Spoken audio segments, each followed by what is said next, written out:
Welcome to the Strategy Sherpa Show, a series of organic discussions between hosts David Chavez and a variety of notable business leaders centered around their most significant failures and how they handled those challenges, so listeners can learn from their most teachable moments and apply the lessons to their organizations.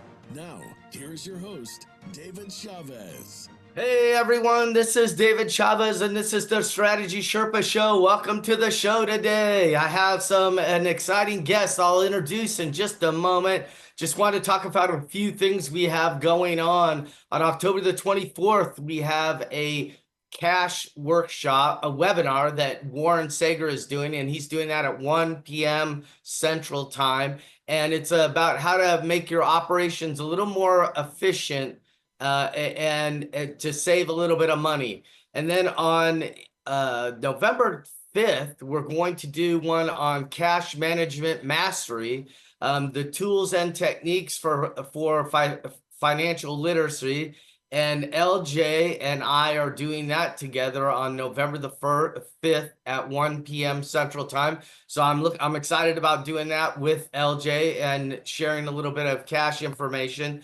But as we go on, I wanted to start off the show. And, I've been doing this show for a while now, a little over a year now. And, I'm really honored to be doing the show because I have real leaders of real businesses on this show. And what they do is they come on this show and they talked about things that went wrong inside of their company or mistake decisions they made that resulted in it being wrong. And they talk about how that decision came to be made. And then they talk about how they overcame the mistake once the mistake was made. And I think that it's really important for business owners to understand that mistakes are part of the game. And the mistakes that we make, we shouldn't intentionally try to make mistakes, but we end up making them. And we need to embrace them and use them to understand how to do better next time. And so with that, I will introduce Andy Sharpe with a company called the Song Division. Welcome, Andy. Hi, David. Thanks for having me. Oh yeah, no, it's great to have you. I know my audience is in for a great show today by an amazing CEO that started a company that's pretty unique. I would say it's probably one of the most unique companies I've ever been involved with. So Andy, why don't you share with everyone what you do? Thanks, David. Thanks for having me. Well, we strengthen corporate culture using music. So, I mean, in a practical sense, we get groups to write original songs with some of the best session musicians in the world. And we do that to create connections amongst workforces and to communicate messages for companies. And we've been doing it for 20 years this year. And we do it, we've done it in over 30 countries with lots of the Fortune 500s and national and global associations and some big charities. Yeah, that's great. And I think the way you explain it is really interesting. So those of us in business, what I would share with you is Andy helps your message get out to all your team.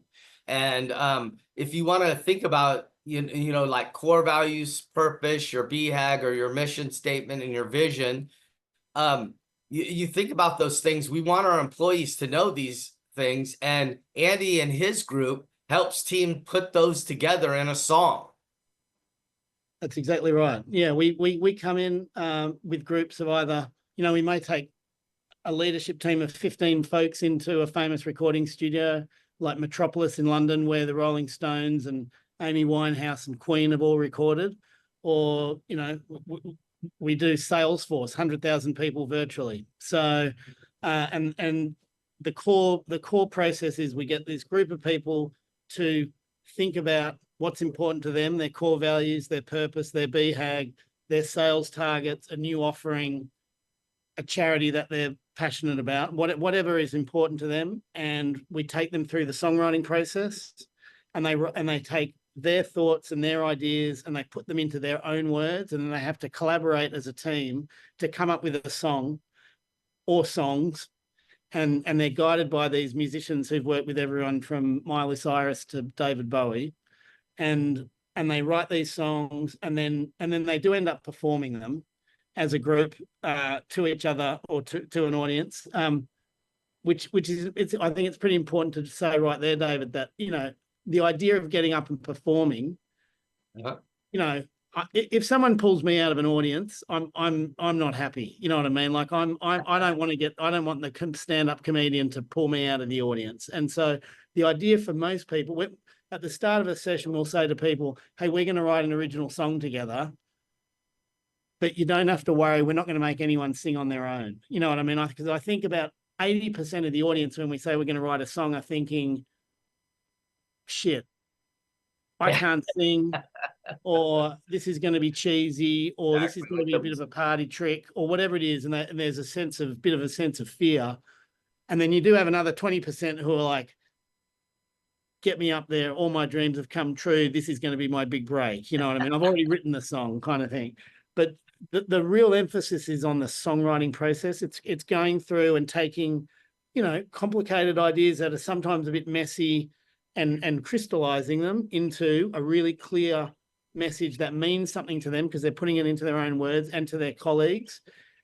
And by the time they've gone through the songwriting process with these amazing musicians, when it gets to the performance stage, by that stage, they've bought into the song, they've got equity in the song emotionally, and you can't keep them off the stage, you know. And it's also, we're not making people sing on their own. We've got these amazing singers who can hold the core vocal, but there's always, you know, it is also another opportunity for sort of hidden talents to be revealed.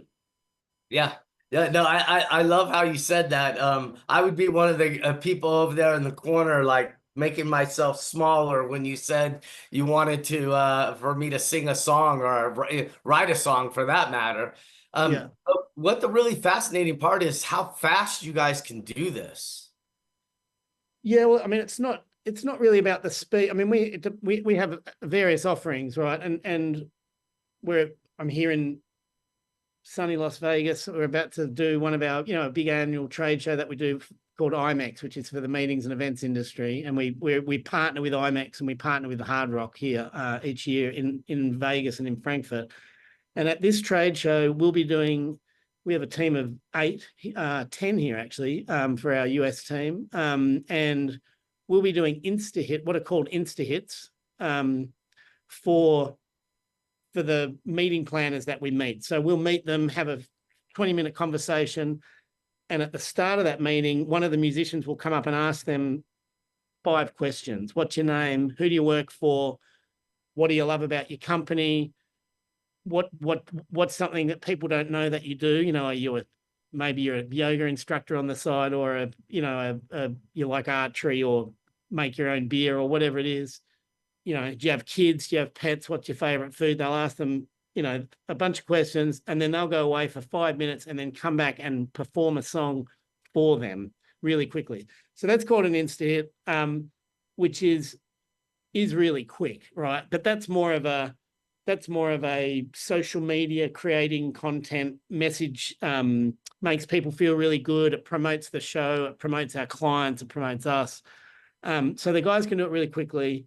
That they're brilliant, you know, they really are brilliant. But in terms of with our clients, the songwriting process, so if we had, you know, let's say we have a company of 300 folks, and they're doing a 3-day kickoff in February in Scottsdale, just picking a fairly standard target there, right? And so, you know, pharmaceutical industry.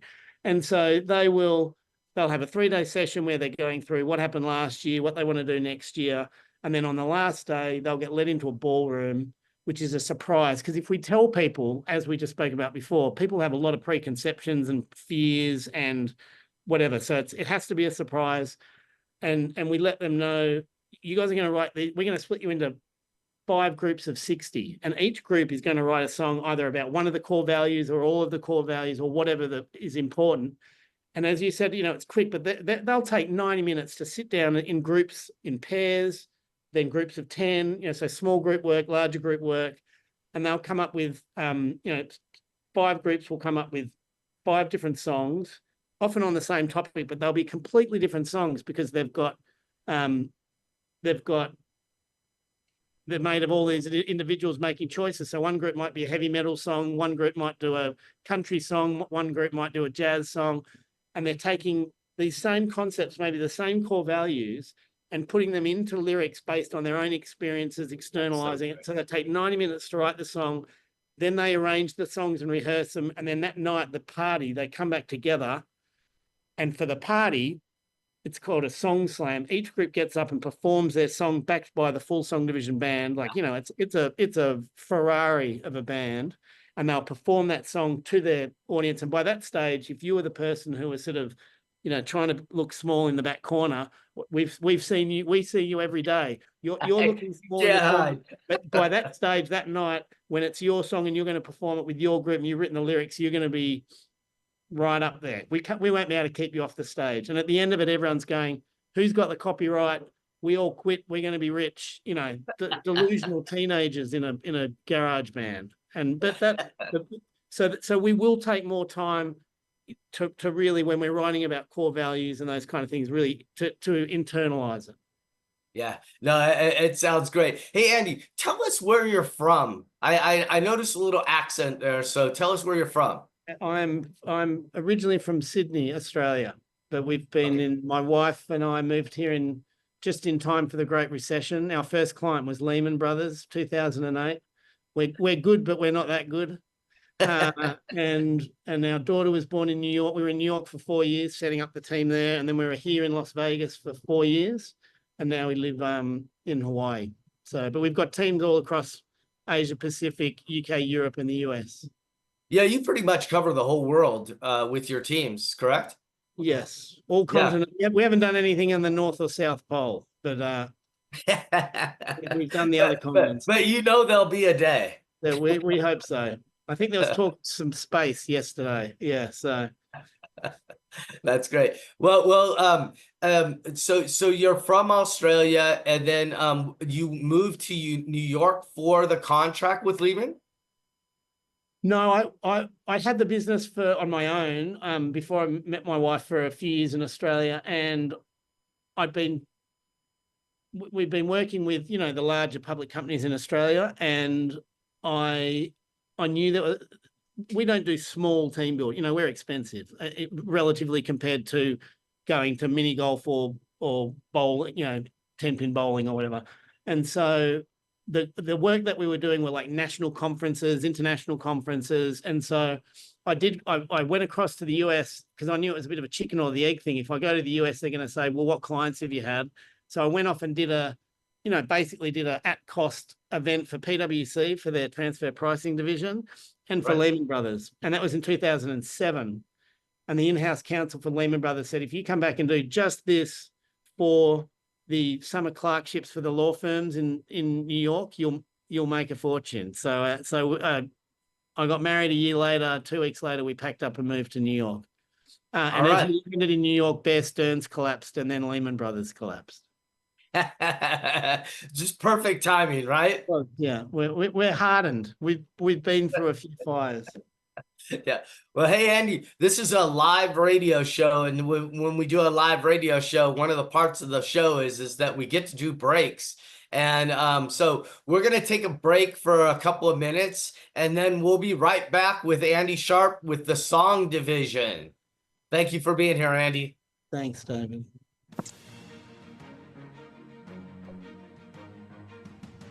Welcome back to the Strategy Sherpa Show with David Chavez. Now, back to the show. All right. Hello, everybody. This is David Chavez. We are back with Andy Sharpe with the song division, and it's such an honor to have you here today, Andy. I appreciate you just sharing with us about your company. One of the comments that you had made that I want to make sure the audience understands, when you were talking about the event, you said you're really expensive. So I think the event that you were describing was an expensive event when you're having them do 3 bands, and those things can be very costly. But you also have solutions that are a little bit simpler and that most anyone can participate in. Do you not? Yeah, I agree. I mean, we have different offerings for different needs. And when I say expensive, I mean where if someone's looking at spending, $30 per head for a couple of beers and going to play 10-pin bowling, whatever, we're not that. Yeah. And so, but if you're doing it for a group of 300 or 800 or 10,000, you're bringing in a 5-piece band and all the stuff that goes with it, and extra producers and facilitators, then a day's worth of programming for a Fortune 500 company is around, can be around 30 grand and up. So it's expensive in that sense. I don't think it's expensive enough for the value that we bring. I think we're always, the comments that we get from many CEOs is, we will have just done, say, a post-merger and acquisition, and they'll have two different groups that are all slightly in their corners and paranoid. And by the end of the session, they're laughing and joking, and they know each other, and they know that each other's daughters are obsessed with Taylor Swift and all these kind of things, and they've just gone through this process together. And the comments that we get are, "Wow, this whole retreat cost us $1 million, and you guys have brought the best value for the whole thing." So it's there's a lot of value there, whatever the level.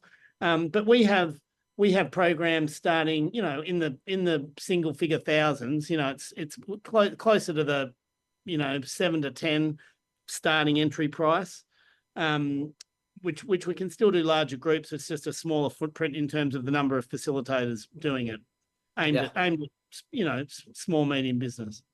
Yeah, and so for like smaller and medium-sized companies, one of the solutions that you offer that I think a lot of them would benefit a lot of them is helping them get those songs into their value statements and the vision and mission for the company, and really getting those put to music so people in their organization can actually start to learn them by heart.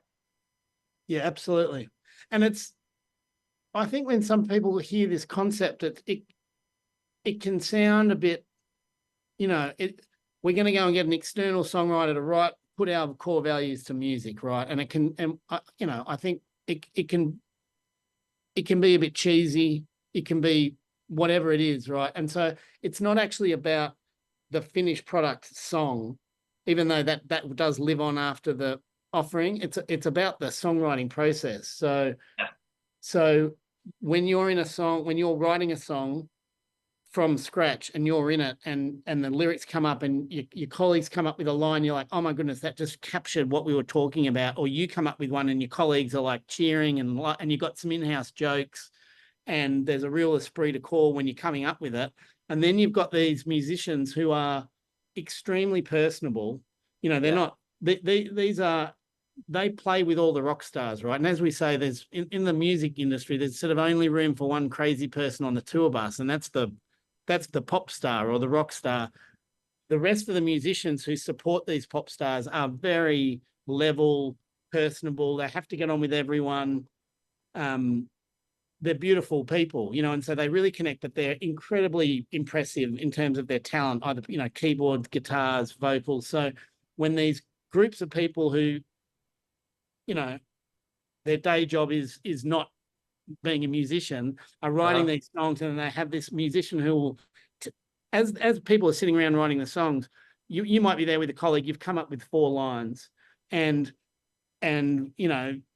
Angus Clark from the Trans-Siberian Orchestra is walking around and go, "Hey, what have you got?" And he'll, with an acoustic guitar, and he'll just sing those lines that you've got, and everyone's just like floored. Like, "Oh my God, that sounds like a Hendrix tune, or that sounds like Drake, or whatever it is, And so then people lose the whole, "Oh, this is a team building event," or we're trying to, management's trying to do something tricky to get us buy-in. It's like they've got buy-in. They're there, they're in, they've drunk the Kool-Aid.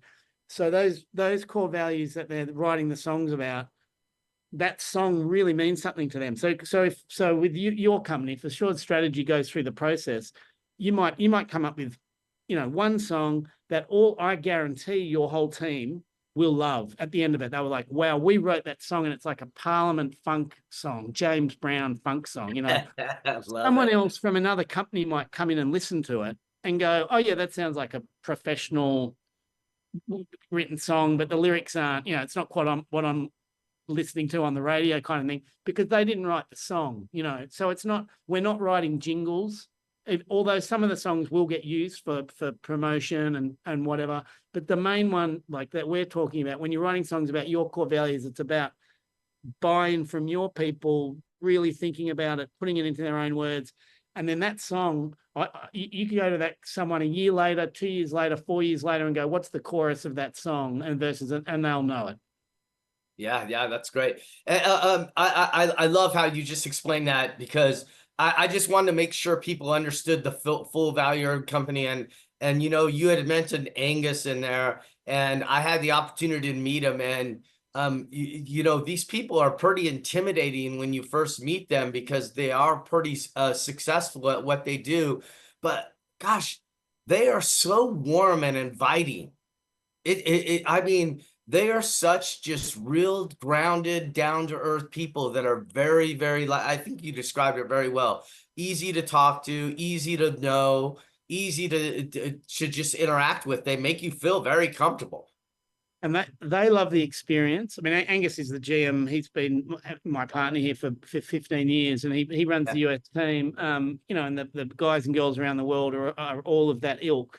And the musicians, facilitators on any of these events, they're involved in the process too. So they're going through the same emotions as the audience, you know, the attendees. So when it's the start of the song, they're like, well, I don't know all these people, and are we going to get this done? And we've got to work hard. We've got a time limit to get these complicated, as I said before, sometimes not overly clear messages clear in our minds and clear into a song. It's not clear in your mind, you're not going to get it into the song. Well, the writing process brings clarity as well, right? And so, and we do what's called putting furniture on the song. So when Bruce Springsteen writes a song about, he doesn't say, you know, the woman was walking down the road past the car. It's like, you know, the beautiful lady in the red dress walked past the Chevrolet, you know what I mean? And so we want people when we talk about core values, it's like, give an example of how you lived that core value in real life, and they'll take that and they'll put that into the song. And so, but the musicians are going through that process with you, dealing with different personality types, getting this end result. And so at the end of the song, it's not just that, like, I've had Earl Slick, who's David Bowie's guitar player and played on John Lennon's album and with the New York Dolls. People of that caliber come up to me going, that was a great song.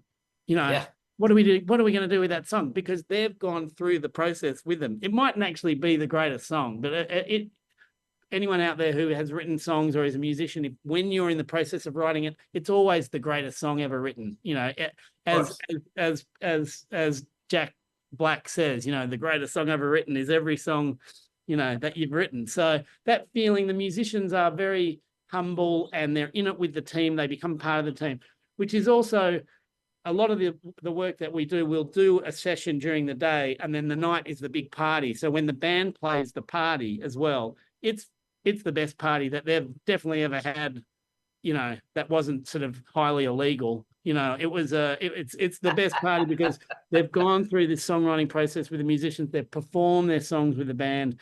They are in the band, and when the band plays the 2-hour cover set, it's like, this is my band. I'm in this band, you know. So it's the whole bonding process as well as the messaging.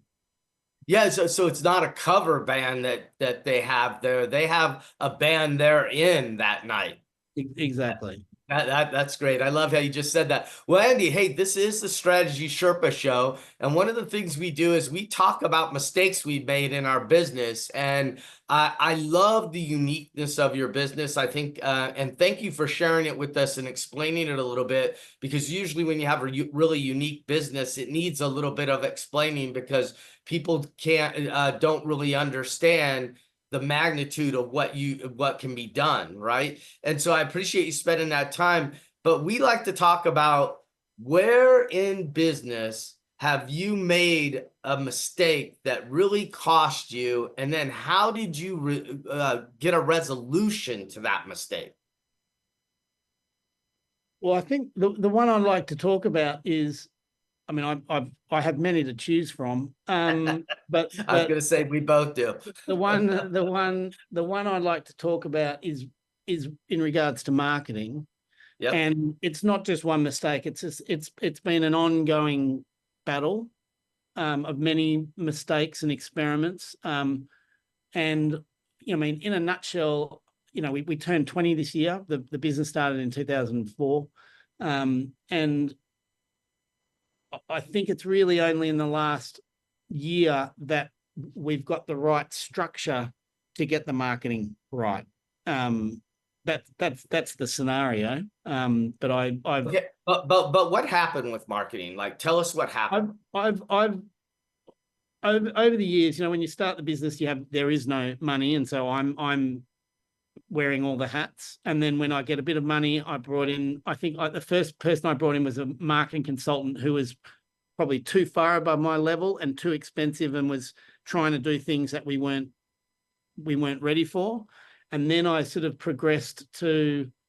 So when you said you're not ready for it, your company didn't have the capacity to handle what he was trying to do and support him in his efforts. No, I think it was a lady, but I think she was wanting to do expensive big PR campaigns, and those PR campaigns would end up being like a one-off blip, and we couldn't afford to do them regularly. So we'd get a little blip, but then we'd burnt the money, and I didn't get enough of a return on it.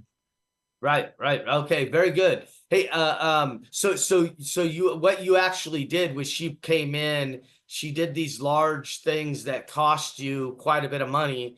You're saying you got a little bit of activity from that, but then it just went away relatively quick, and then you were left with. And I didn't get enough of a return to sustain that, on the PR front. And then on the other end, though, then I came back down, and we sort of would bring on, I guess, meetings and events industry marketing folks who were kind of really more along the lines of graphic designers who'd sort of come up and started building websites and brochures. So it was kind of that level of marketer. And so we worked with them, and that was really just getting the basic. That was more, like I said, more along the lines of just getting graphic design. So we've got the right materials, but they weren't great copywriters. I'd still end up writing the copy. I'm still having to come up with the strategy and the 4 Ps, I guess, and that kind of stuff. And then in the last 5 years, when we've had the budgets to spend more on marketing, I've focused on trying to find the one person who is a very experienced marketer that could come in and fix it all. And as you know, it doesn't matter what industry you're in or what company, you need marketing. So good marketers are in high demand, and they're expensive. They're a lot more expensive than what I'm used to in the meetings events industry in terms of hiring people on salary. And what happened over the years was that these folks would come in. I would spend a lot of money on them. Hey Andy. This is a live radio show, and I got to take a break. Sure. So we'll come. I hate to interrupt you right in the middle of this, but we'll pick this right back up when we get back. This is Strategy Sherpa Show. We'll be right back after these messages.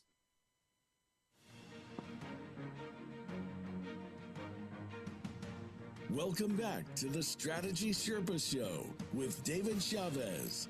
Now, back to the show. Hey everyone, this is David Chavez, and I'm sitting here with Andy Sharpe with the Song Division, and this is the Strategy Sherpa Show, and we are talking about Andy's mistake, and he actually admitted this is a long mistake. This is one that lasted for several years for him, and so he was walking us through marketing and how he sort of messed that up a little bit, and he talked about hiring a really senior executive that did some things, cost him a lot of money, didn't get a very good return on his investment. And now he hired somebody who's helping with the graphics and things like that. And they're doing great. So Andy, I'll let you pick it up from there. Yeah. So once we had enough budget to bring in a full-time CMO, I would find this person and bring them in, and then there's already pressure on them from me in terms of, because they're my highest salary, relative to the company. And so they need to cover a lot of ground for me. And as you know, with marketing, there's a lot of different expertise. You got the digital marketing, the SEO, the PR, the copywriting, all those kind of things.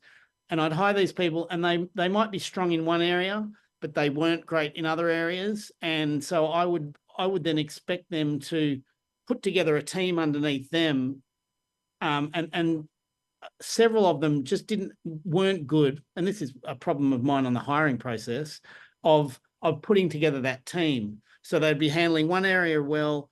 I'd go, okay, that's fine, but then I need you to put together that team, and then they would fail to put together the right team, because they weren't great project managers, and they weren't great hirers, and they weren't handling the other consultancies that were coming in. So when I say fail, it's like, we have been marketing for 15 years. It's just the level of marketing hasn't reflected the quality of the offering. Like the quality of the offering is world-class. Companies all around the world love what we do, a ton of repeat business, but the marketing never reflected that. And I'm so in the weeds of the business, for 20 years, I'm trying to explain it, I'm trying to work it out, but I bore myself with it. You know what I mean? And I've lost perspective on it.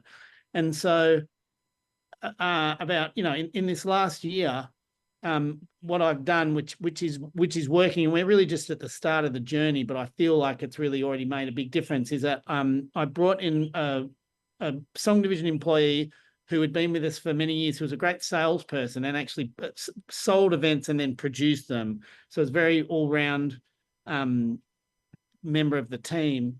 And she'd gone off for a couple of years just for personal reasons. And then I asked her, she didn't see it coming, I asked her if she would come back and run the marketing department. And she was like, I've never done any marketing before. And I was like, I know you haven't, although the personal project she did on the side, which was some life coaching, she built up, an Instagram following of about 30,000 people in a year or two. So I was like, well, it looks like you're doing a bit of marketing. And she said she didn't do marketing. She has 30,000 people. It looks like you do. And you know the business inside and out. And as you said, we are a pretty unique business. She understands how it works. She knows who our clients are. She knows the team. She loves the team love her. And you don't have to be the expert in all these fields. You need to find those people and bring them in, whether they're employees or agencies. And that's been working. She's a great project manager. She's great at finding people.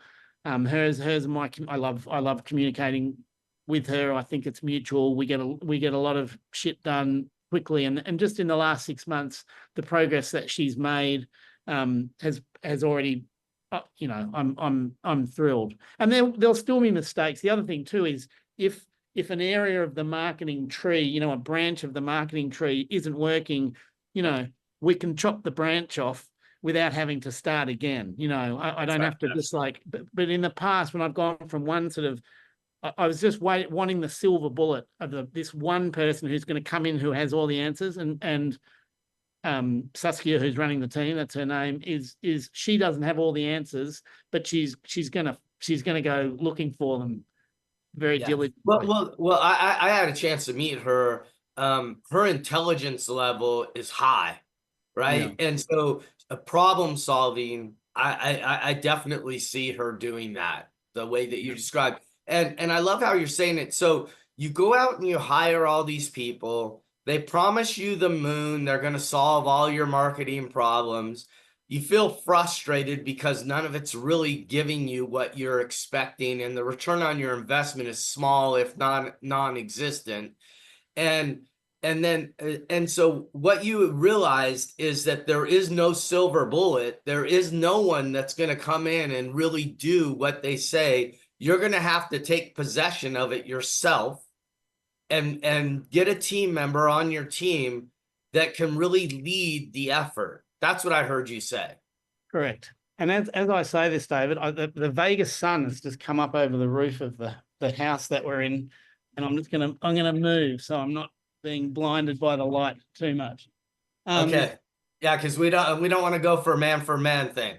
No, exactly. Very good. You get a point in the trivia. Yeah.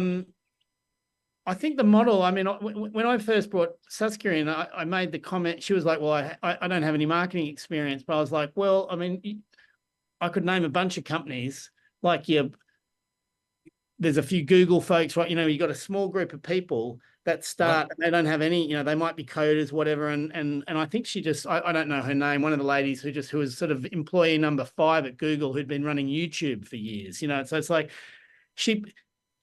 she wasn't hired as a Fortune 500 CEO. She was a friend of a coder, who might have been waiting tables in LA at the time, or wherever, the San Francisco, or where they were. It's like, and in government agencies, you have ministers running areas that they're not the expertise in. They've got to bring in the experts. So that was kind of the model that I was going for, was like, I think you've got all the attributes to put this team together. She's going to be a real team leader, and she understands the mission of the business, and she understands our core values, and she's been in sales too, so she knows what she wasn't getting from marketing when she was in sales as well. So I think that's another really important part, is she's been on the sales side of things. So she knows that marketing is there to be a lead creating engine. That's what they're there for. Yeah, and I love what you said too. Indirectly in there, you said that this person knows our core values, and then you said, and I know just from being around your company just a little bit, your culture is very strong. So I know those core values are really embedded in your company. And what you were trying to say to her is, look, I have to have somebody I trust, and I trust you. And then I know you're going to solve the problem because you have the intelligence to work through the problem and help me solve this long-term problem for my company on a whole. Absolutely. Which was really exciting, because otherwise you're like, where's the needle in the haystack? Where's this perfect person? And it's not like I've been sitting on my ass for 20 years not trying to work out the marketing. I've been trying to work it out as best of my abilities at the time, all the time, and making mistakes, but yeah, just trying to find someone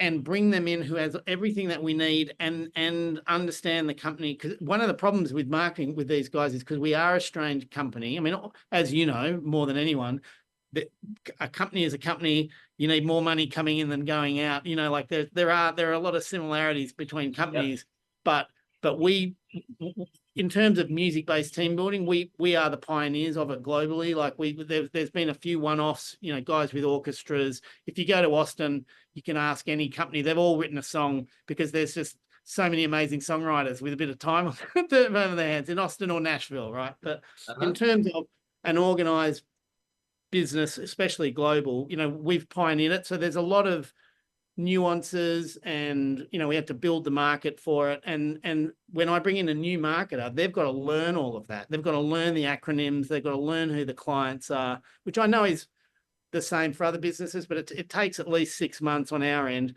And then you realize, okay, you mightn't fit. And again, this is a problem on the hiring process. You mightn't fit all the core values, and you're not great at building a team.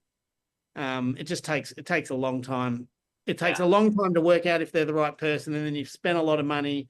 And again, we're still marketing. It's not like we haven't stopped, and the marketing has had results. It's just the one of our goals, and I know it's Saskia's goals, is we want the marketing to have the same respect and energy and positivity that our deliveries, that our musician facilitators have. We want it to match. Right. And you want it to create that energy where somebody goes, I need these guys at my next event. Absolutely. I love how you went through it and shared that with. What's in the future for Song Division? I mean, what's on your horizon right now? What are you trying to accomplish? We, I feel like we've just started. We've been going for 20 years, but I've still got a lot of energy. We've all still got a lot of energy. I want to fulfill the potential of the business, and you know, we really want to grow it. So we bring a lot of joy to a lot of people. You know, there's a point to it. There's a value to it in terms of message retention, understanding the company, understanding each other, and we love working with teams because we come out of it with that feeling that the team gets, you know, and it's like we want to do more of that with more people. And so which is why we've met you, you know, which is why we're always trying to learn. We're a very curious company. We're trying to grow.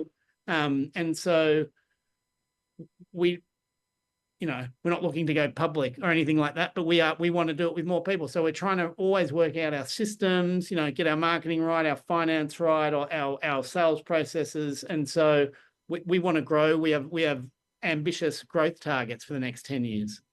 Right. And one of the things I when I was talking to you that you had brought up is that you're really trying to collect better data as you're moving through the sales process and the marketing process, and better data even on your customers too.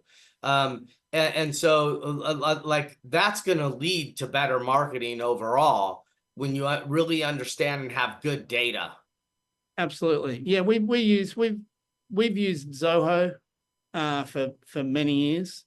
And, you know, I think the grass is always greener with CRMs. I think most companies, if you ask them, they get frustrated with their CRM, and I think Zoho is still growing. You know, I think it's a healthy company, and they invest a lot in the business. And so we've been committed to them for a long time, but we are in the process of really trying to automate, in terms of our processes and the technology, automate the sales cycle and bringing as much AI into it as possible. We're a Sandler company, you know, in terms of we partner with Sandler as in terms of our sales training, and we're looking at ways to bring that training into the CRM so it gets automated. So not just through our trainer, but they actually get, you know, the calls get analyzed via software, and then also just doing as much of the grunt work as possible, getting the leads coming into the guys without as you know, that really pointy end coal face lead generation, to automate that as much as possible. So yeah, we're investing in the technology. Yeah. So I, like when we were talking, I really heard that you're setting up all the systems for marketing and sales to work a lot better.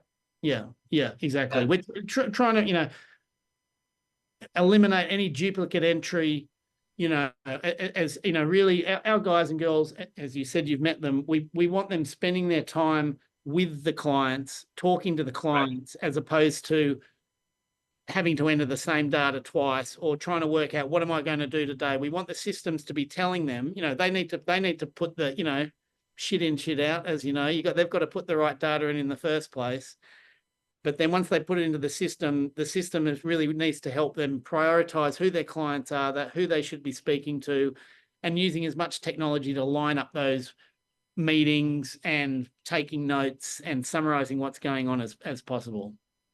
Yeah. Well, Andy, hey, it's been great having you on the show today. I really appreciate your time. Everyone, this is Andy Sharpe from Song Division, and you can find Song Division at songdivision.com on the web, and they would love to come and be considered to show you how they create great events that create memories for a lifetime. And Andy, thank you for your time today, and thank you for your wisdom that you shared around marketing. Appreciate it, David. Thanks for having me. All right, have a great day. This is the Strategy Sherpa Show. We'll be right back after these messages.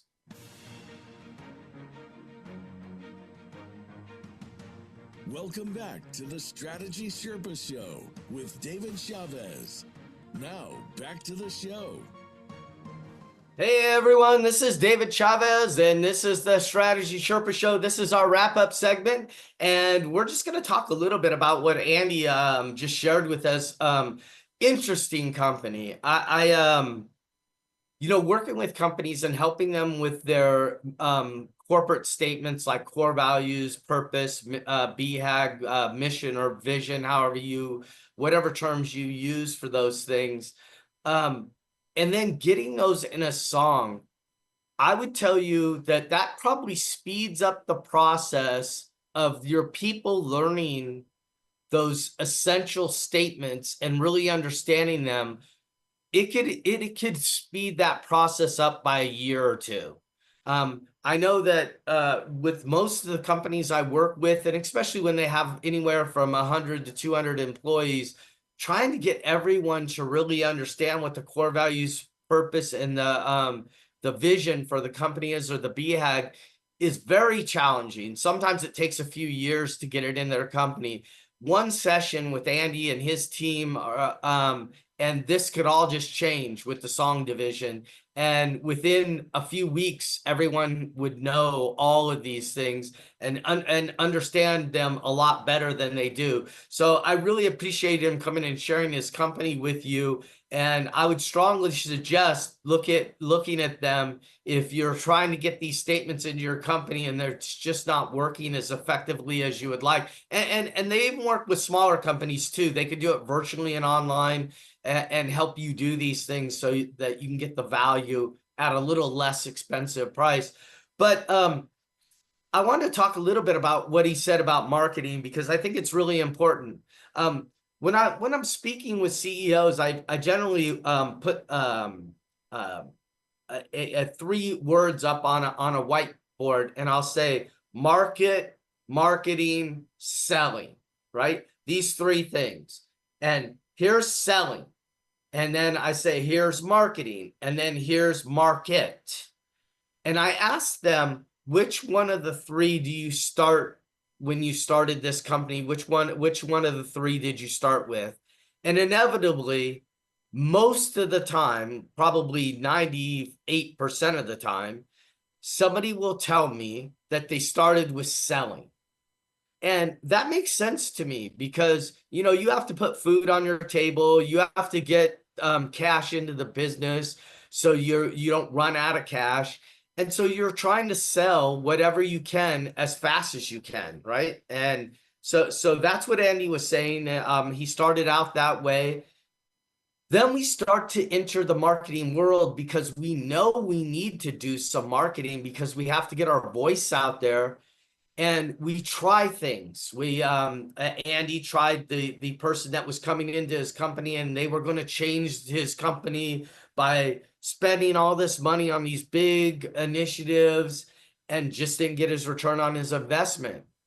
And if you ask me why he didn't get his return on his investment, is because he made the fatal mistake that most entrepreneurs do. We start off with selling. We start to dabble into marketing, but we never went up to market, and we never really understood our core customer. And that's not my ideal customer, my core customer. And we never really understood that core customer and what the needs of that core customer are, so that the marketing content speaks to that core customer. And so we hire these marketing companies, and they come in because we don't have this information. They come in and they try to help you figure that out the best they can, but they're trying to do it in a very quick way. And this stuff takes time. And so when you're doing this, think about it this way. Start off selling just like you normally would a company. As you're starting to scale and grow, do some things to get marketing done. Like he said, he had a graphics person, and that person really helped them get some of their identity down on paper. But go up to data and start to build your data sets, what Andy said he's doing right now. Once he gets those data sets built and they start to collect data, his marketing person, Saskia, she's amazing. she will be able to take that data, analyze that data, and then really apply the marketing to the right places so that they'll get exposure to the companies that they know are their great clients. All right. So I really appreciate them sharing that. It's a frustration for most small business owners. I know I've struggled with it myself, and I just really appreciated them sharing that. So I wanted to go over, hey, on December the 10th, we do have our last scaling up workshop of the year. And this is a general scaling up workshop where we do an overview of scaling up and how to get it into your company. So if you read Scaling Up and you're really intrigued by it and you want to know how to get started in your company, that's what this workshop really concentrates on. And you could literally take the day and then go out and implement it. So that's on December the 10th. And then we do have some cash webinars in between now and then. And most of all the webinars we're doing are around cash, just because a lot of companies are facing cash times right now. So you can check that out by getting on our events page on assuredstrategy.com. And then the last thing I wanted to talk about is I wanted to talk about our free offers page. So under resources, we have a free offers page. And you can get yourself a valuation for your business, a DISC assessment to see your behavioral style, free coaching session. We can come to one of your meetings and evaluate it for you. Or we'll do a gap assessment in your processes and try to help you understand where you may be wasting money. But all these things are free. All you got to do is just get on, give us a little information. We'll get a hold of you and we'll come and do it for free. I know it's hard to believe, but a lot of times when we do these things, it is a way that we get clients. But there's sometimes we're able to do something for free and there just isn't a fit. And the person still walks away with the free service. So take advantage of those if you can. I appreciate y'all coming today, and thank you, Andy Sharpe, for showing up and doing a great job of telling us a story about Song Division and one of the mistakes you made. Have a great week. This is Strategy Sherpa Show, and we'll see you next week.